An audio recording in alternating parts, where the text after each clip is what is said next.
want to take a few moments to talk about facial coverings. One of the things that we've learned about COVID-19 is that there is at least 25% of positive people who are asymptomatic.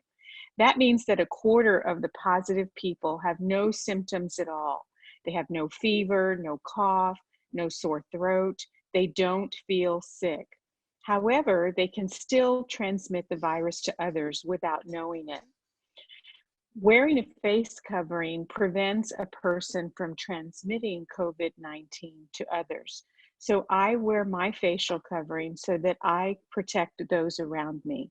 And in turn, the people around me protect me by wearing their facial coverings.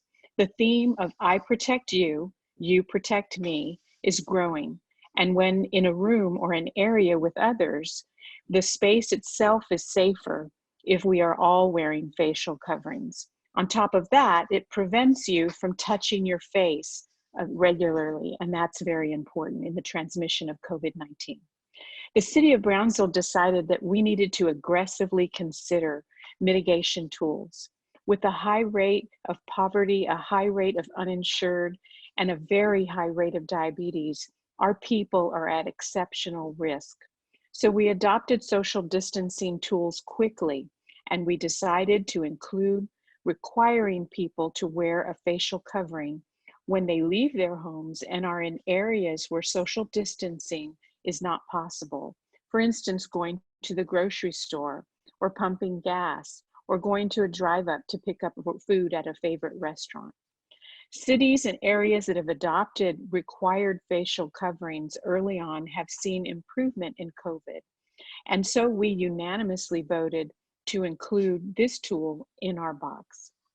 Here's some examples of facial coverings and how to remove and care for them. Keep in mind that they don't have to be fancy, and you don't actually have to spend money. And always keep in mind to reserve the surgical mask and the N95 mask for the healthcare workers on the front line. So here's my favorite one when I'm riding my bicycle.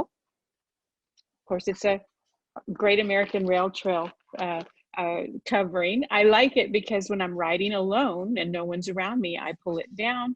But when I'm riding and someone's coming towards me, I can pull this up really easily and back down. When I take it off, when I get home, I lift it from the top over my head and drop it immediately into the washer and wash my hands.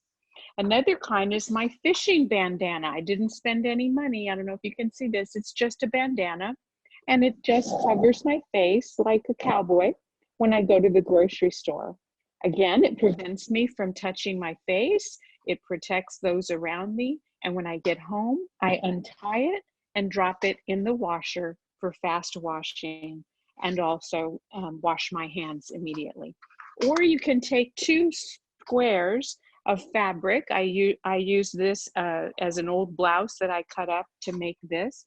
And it comes, if you watch a video online, it makes a traditional looking mask with elastic bands around the ears.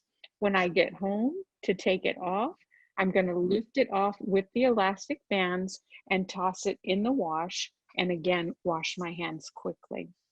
Or you could take an old t-shirt that you don't wear anymore, or maybe has holes in it, cut out a strip of the t-shirt, wrap it around your face like a scarf.